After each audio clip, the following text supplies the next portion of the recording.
Well, all the attention over the weekend, at least until we get to Turffontein, come back on the Highveld, has been on the Western Cape, where it was a derby weekend, the curtain closer to their feature season.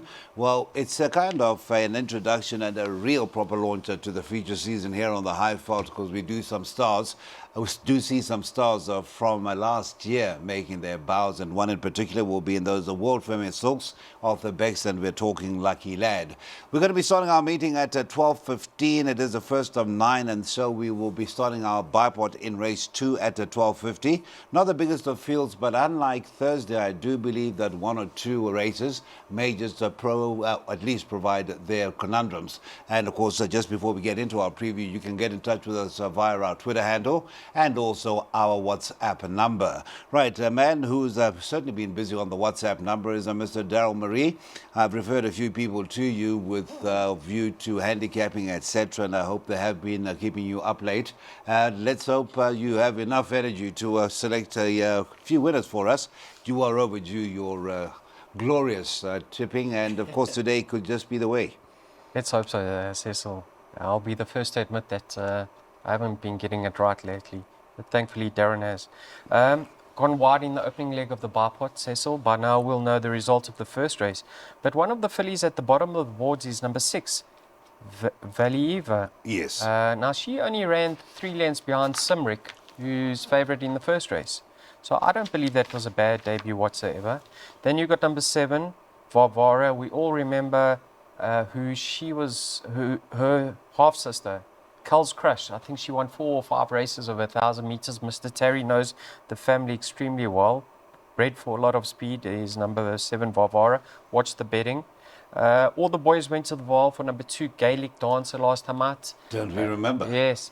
She let the side down. She's better than that effort. Number 3, Golden Chandelier, fluffed her chances at the start last time out. And Kindred Heart, probably the one to beat, but she's been backed up very soon. So that's the reason why I've opted to go wide. By the way, talking about wide, I did laugh at you when you said I'm going to go 4 horses in the first leg of the bipod, and it proved to be very wise words indeed. Well, Mr. Burrows, looking at race number 2, Daryl has actually just opened up race number 2 in the Can of Worms, where quite a few could show improvement from their first runs, and of course the unknowns in the form of the first timers. Good morning to you, and please take us through your thoughts to race number 1. Race number 2, rather, leg 1 of the bipod.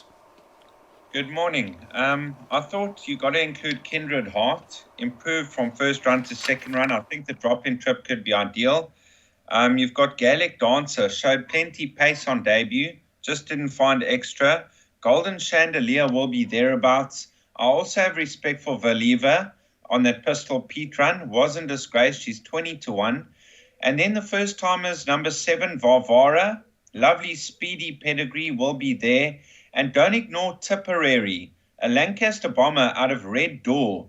Now, Red Door is an Eliodor mare, probably the last Eliodor mare you will see around. And my dad actually trained her along with Ricky Mangard. She was a top filly. So this filly can't be ignored. So it is a very competitive 2-year-old juvenile plate. Right, let's see exactly how wide Mr. Marie has gone, and he has actually gone the 2, 3, 4, 6, and 7, and I'm not going to say a word after yesterday, or day before yesterday, and that is your 2-year-olds facing up, 2-year-old fillies facing up in our second of 9. We do have a bank, and that'll be leg number 3, race number 4. Race 3 is the www.tabforracing.maiden juvenile plate for fillies. They're going over the 1,400 meters. We have first-timers in the race, but it is, of course, a race horse that comes through as favourite from a stable that won the first on Thursday, that is of Alec Laird. And the connections were just saying it is not often that you see Alec Laird have 3 2-year-olds win, let alone a 4, which could be the case after the 7, 2 laid my mate comes through to justify that favoritism is at 18-10, and of course the word out for Diego de Gavea. Whatever chances he's getting, he is showing that Mike de Kock saw something when he asked him to ride that Derby winner, Western Cape Derby winner a few years back. A chub. Yeah, Cecil, it's all about confidence and chances. So he's certainly riding with confidence. Number 7, Too Late, my mate, you know, she's extremely well related. She's a sister to Give Me Another Chance, trained by Mike de Kock. Lovely debut. you can see she had Intro quite a few lengths behind her, and that was Intro's second start. So it's hard to believe that Intro's going to be able to reverse the form. And on a line through Intro, Stars and Bras is held. So I make number 7 Too Late, my mates. Certainly the filly to beat over here with that experience of having one run. Of the unraced runners, you have to sit up and take note that Mr. Magna has engaged the services of Gavin Lorena on a first timer. I had a look at her breeding. Now, Cecil, do you know who that dam is? Jinguluba. Yeah. I'm sure I'm Mr. trying to remember. Pettigrew trained her. But Jinguluba, I actually remember that. that's the dam of Sprinkles. Now, Sprinkles won 3 out of her For first... Tony Peter? For yes, Paul Peter? Paul Peter. Yes, 3 in the out colours of her of first the 5 Hyper starts. Paint Syndicate, correct. yes. And she ran second in a Grade 1 to reign in Holland. So if there's any betting support for number 5, I'd certainly respect that. So a 7 from 5 for me. Okay, now just referring to that last run, the debut effort from Too Late to my mate, Mr. Burrows, I'm a little perturbed because just last week the horse that ran second didn't really live up to that debut effort, and that was unfancied in the betting anyway. St. John Gray's Across the Pond, who didn't quite come through and confirm that form line when beaten by the Robin Clausen runner. I'm not too concerned about that form line because I fancy this filly to kill. Too Late, my mate. On debut, she was actually drawn on the wrong side of the track. They were all running on strongly down the outside. And this filly was alone down the inside of the track, and she was gaining and gaining and gaining at the finish. The hot favourite that day, she actually touched off for third place, I think from the Sean Terry stable. And this filly on pedigree is going to love this step up in trip. Her damn final judgment could have been a Grade 1 or 2 winner on July Day once upon a time with Glenn Cotson. And I think she'll win. So I'm very confident about Too Late, my mate, getting it right. But I have got respect for the first timers numbers 5 and 8. Numbers 5 and 8 could be the ones that sully the waters for number 7, Too Late, my mate, has mentioned, to continue what's been a good run, an unusual good run for 2-year-olds for the Adelaide stable. Bank of the 7 in leg 1, Too Late, my mate, and as was the case in the Bipod Bank of the 1, Golden Sickle to remain unbeaten over course and distance. That is from 4 runs. We see the running of race number 3 get underway at 13:25, and that PA full unit, 192 Rand.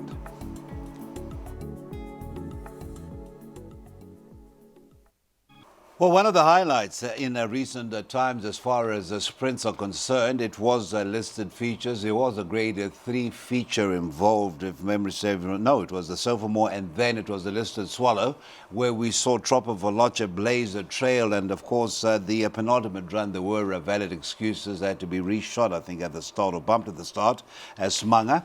He rode on those occasions, and it's appropriate to come back after a few weeks of holiday, and he teams up with Tropper Veloce once again. Let's start off with you, Mr. Marie. Rafif, he's been doing very well. We saw another Rafif this week come through and win yesterday. We had 2 at the Vol. And Tropper Veloce, well, the ownership are very, very excited about Tropper Veloce.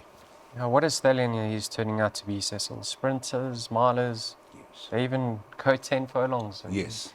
We've seen some of them win over further. Yeah, I think you can narrow it down to 2 runners over here, Golden Sickle and Tropper Veloce. I think Tropper Veloce, strictly on their latest encounter, was a bit unfortunate. She didn't get the cleanness of break. So I don't think there is going to be much separating the 2 of them. Tropper Veloce, latest victory, she was very hard pressed. It was a hard race for her.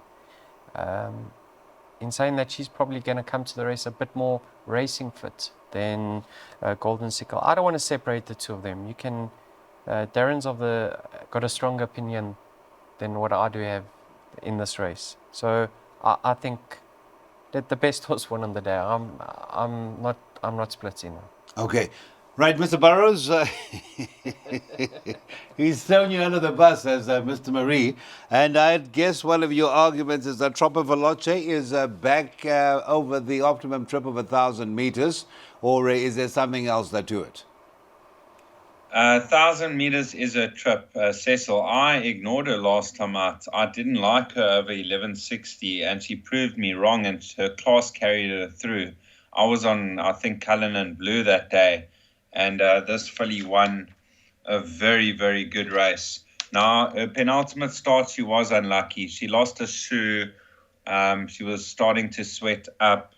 And in the race, I thought she was going to run on by Golden Sickle, and then she sort of hung inwards and had to come down the inside of Golden Sickle and just couldn't get on terms. So I think this time around, a kilo better off, she could finally get the better of Golden Sickle. Now, Golden Sickle, very speedy filly. She's really come right since they dropped her in trip, and since she's joined the Tony Peters stable, done absolutely nothing wrong. They are going to fight it out, but I'm hoping that Troppo Veloci gets her head in front at the right time and gets us through the pick six. First leg of that pick six is the Tab Bohemia handicap is over the 1,000 meters. Race 4 is off at 2 o'clock and certainly sets us off to a very, very nice segment of racing with a couple of features that's still to come through. So bank Troppo Veloci to make it 5 wins from 10 outings and will seek to end that unbeaten course and distance form of Golden Sickle.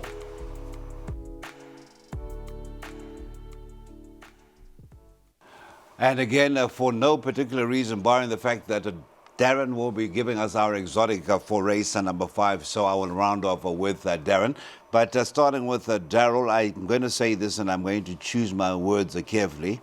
In a race number 5, you have 11 runners that have been tried and tested and have been good servants to their ownership, but nothing going to Hollywood. Maybe the 3, but nothing really got the potential because they're in the place now. Am I fair in saying that? Yeah, I mean, they're fairly exposed, except for number 3, Western Wishes. One can say she could potentially be better than her current rating because she's unexposed over this trip. She's out of her Iliador mare. She's a half sister to a son of Captain L that won over 1,400. My concern is, once again, the stable have scratched a few recently, and this filly, I've seen her move down to the start quite short, Cecil, and she won on that occasion. So if she moves down fluently this time around, I can certainly see her featuring over here. I think the connections are of the opinion that she will go close with Richard Free from a neat draw. I respect her chances. I've had a look at number 4, Heart Peaks over here. Now just have a look at her form line. I mean, she's bumped locked horns with White Pearl, Champagne Cocktail, Vit Blitz, Lady Fallon. Last time out the run against Lady Fallon was up the straight. I think she's better around the bend. Here she's cracked a neat draw. Some time off certainly could have strengthened up in that period, benefited from the time off. If she's not in need of the outing, I'm going to be favouring number 4, Heart Peaks here. Respect for Kisei Azul. Mr. Somers' yards turned in a huge way. Her ratings plummeted. She's won after a rest. She won a maiden start to finish after a rest. Let's see how she goes. And then maybe Miss Shivey, if she can settle in running, can be a factor here. But I think number 4, Heart Peaks, if she's not in need, she'll go close. Mr. Burrows, I do believe you're going to give us a jackpot. And again, I'm talking about the 4 Heart Peaks who's been given the very tentative thumbs up by Mr. Marie here. Comes out of that Courageous, in fact, beat Courageous, who subsequently came through and won its maiden, and lots of horses that seem to have just come through and won not only their maidens behind it, but have gone on to good things. Case in point, that run by J.J. Van Vuren's runner, that was Jancy Van Vuren's runner on Thursday, when beating the likes of the favourite on that occasion and a stable companion. The names escape me. But Heart Peaks, where do you rate that? One of my leading lights in the race. So I think the drop in trip's going to suit her.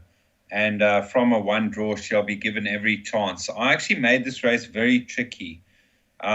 Western Wishes had the 1 comeback run after almost a year off the track, and she was staying on really nicely at the finish. She could be above average, but her second run after all that time off, she could still need the run. So Heart Peaks, I could agree with Darryl that she is the value. Princess Ilaria got a penalty last time out, but she beat the Colts. She could be competitive once again. Kay Suazul, very off form, but she's got the ability to win. So it could be very tricky, but I have to agree, Heart Peaks could be the value. Thank you very much, Sir Hart Peaks. So that is the value at 10 to 1 as I speak. 5 to 2 is the 3. Western Wishes field in that first leg for Darren. And he goes light in the last 2 legs. That is races 7 and 8, 1 and 4, and 1 and 8. We still have our top liner to still come through a bit later on in the preview. Right, race number 6, a SA Classic at 2 March for bookings. Caller 0116811 is over the 1400 meters. It's a middle stakes and certainly a very competitive affair. You've got the 2 Laguna Verde back to form last time out, and then 8 Brave Viking, I guess, in going with what the stable went through a bit of a dull patch that last run. Better than is nowhere near what the horse can produce. That penultimate run, Unzen form line is holding up. Darren, where would you put Brave Viking and that 10 to 1? Well, I think he's a big runner. He's got to be. You know, his penultimate starts in the Grand Heritage was a cracker, especially when the stable was off form. And third behind Bavarian Beauty before that, giving Bavarian Beauty almost level weights. So he's got to come into the play, but he is drawn out deep. Laguna Verde, he's always had ability, and it was good to see him put the record straight last time out and show what he's worth, because he won a good race. And let's hope that he can reproduce 2 runs the same, because usually he'll run a cracker followed by a below par performance. So he's got to come into it. Midwinter Wind, 1400 meters. I don't think that's the ideal trip for him. I think he's an out-and-out sprinter. He showed against Ryan's Boulevard at 4 to 10. He moved up, didn't find extra. So I'm looking past Midwinter Wind. Celestial City comes into the play if he doesn't need to run too much. He's a 14-miler. He switches off at the back of the field, and he absolutely takes off. Funky Music, 6 kilos better off with Texas Red for under a length beating. So I made it very tricky, but Laguna Verde, if he's in the mood, I think he's hard to beat.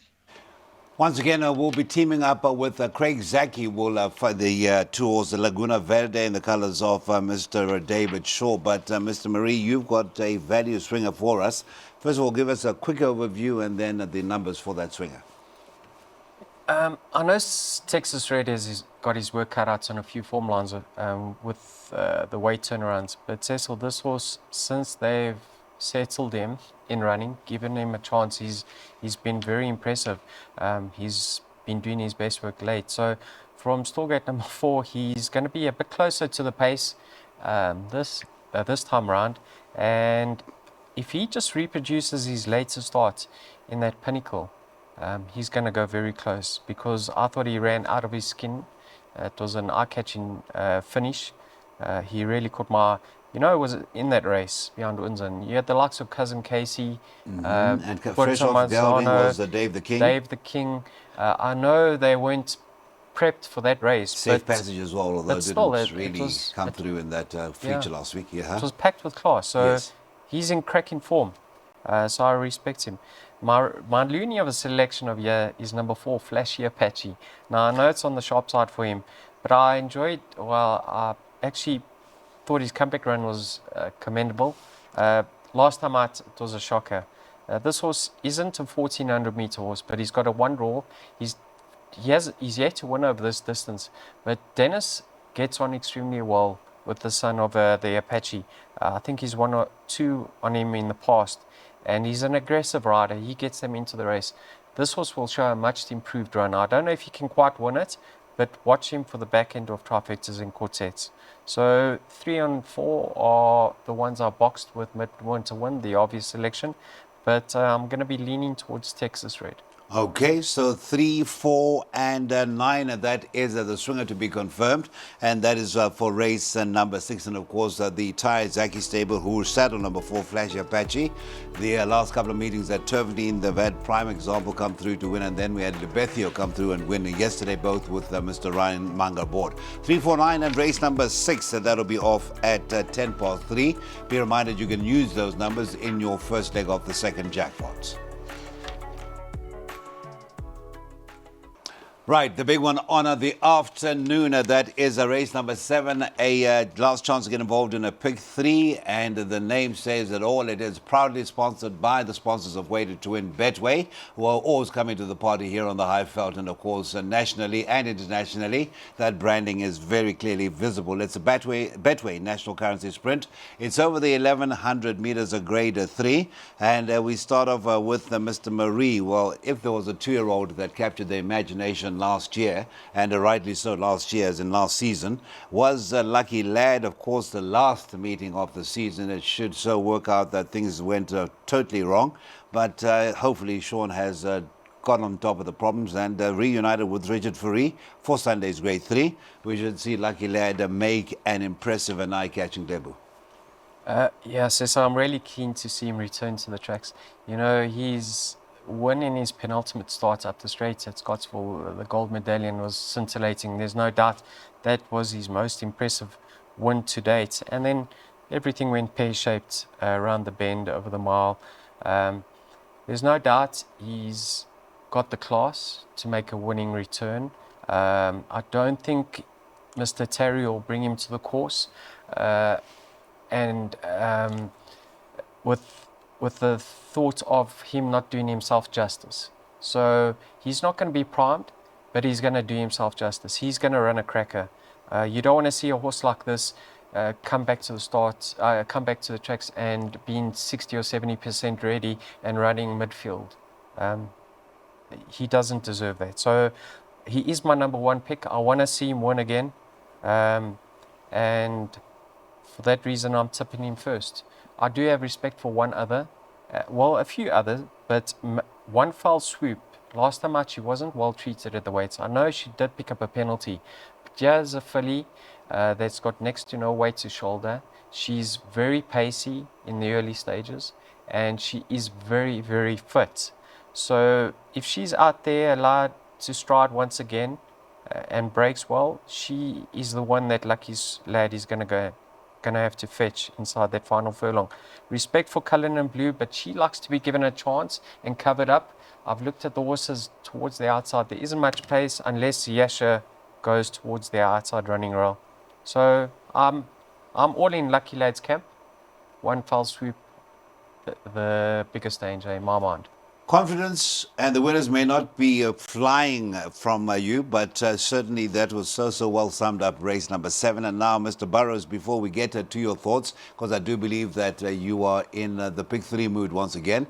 Well done. I think your pick 3, your straight line, worked out at about 6 to 1, and hopefully you filled your boots yesterday on the Thursday afternoon. Yes, you know, the best double, the best treble arrived, the pick 3 arrived. The pick 6 arrived paying over 2,000 Rand, and it was only a 500 Rand perm. So it was a very good day. Just a pity Aravadicio couldn't run into the first 3. But this race, Lucky Lad, coming back from a lengthy layoff, but he's class and he could come back with a bang. I'm glad it's 1,100 and not 1,000, because then I would have thought it's a little bit too sharp, but he could get on terms late. Cullinan Blue interests me. She's a top filly. But, you know, she was making a run down the outside of the track. And then she all of a sudden ended up on the inside running rail, and it cost her the race. I think she would have won. So she's drawn on the outside again. I'm hoping she keeps a straight line, and I think she could bounce back to winning ways. So Lucky Lad and Cullinan Blue to fight it out. Okay, so let's have a look at that pick 3. It is 1 and 4. That is Lucky Lad and Cullinan Blue. By 1 and 8 in the penultimate. That is race number 8, and that is Little Miss Moneybags. And the 8, Red Carpet Girl. And then it is a field at the back. Of course, the Red Carpet Girls form line was quite well franked yesterday when In the Ether came through in what was one of those top rides of the afternoon. That is your pick three. Races 7, 8 and 9. At this stage, we have a scratching, once again, a twice as wild as scratched in race number 8. This is a Racing 244 Racing, 4U merit rated 68.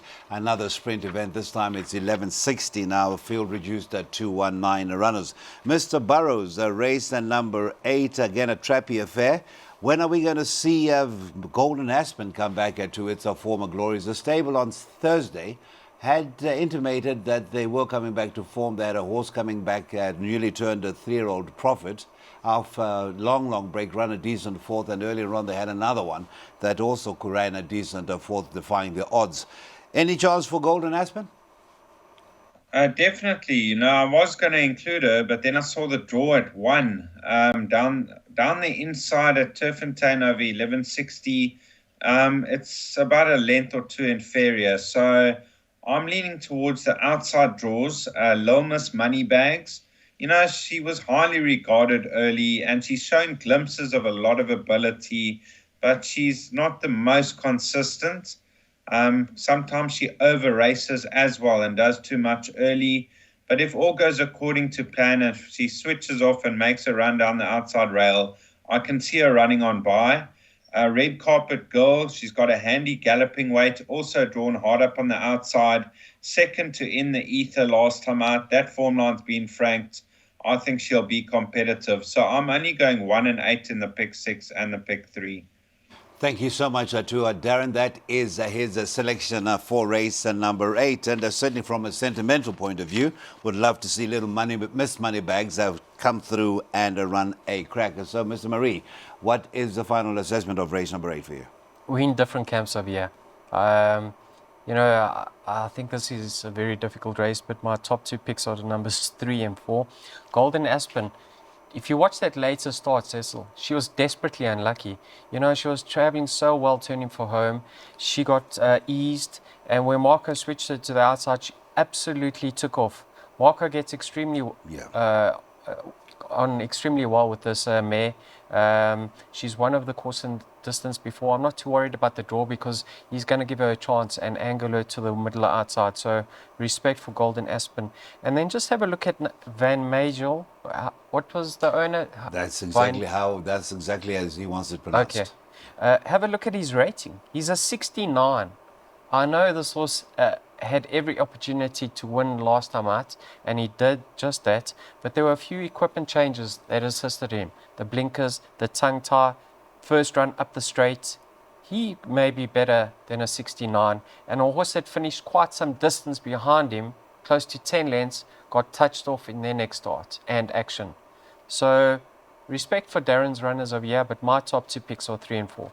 3 and 4 in a race number 8. This is over the 1160 meters, an afternoon dominated by sprint events. That is just one of them, race number 8. We should be off with that first leg of the last double. 1 and 8 look to be the way to go. Add in the 3 and 4, and I think you will be guaranteed a safe passage through. So 1 and 8 for Darren Burrows in his swinger box, and then Darren, he likes 3 and 4 to be also in the action. That is race number 8, the last leg of the first jackpot at Turffontein, where we are on the stand side track.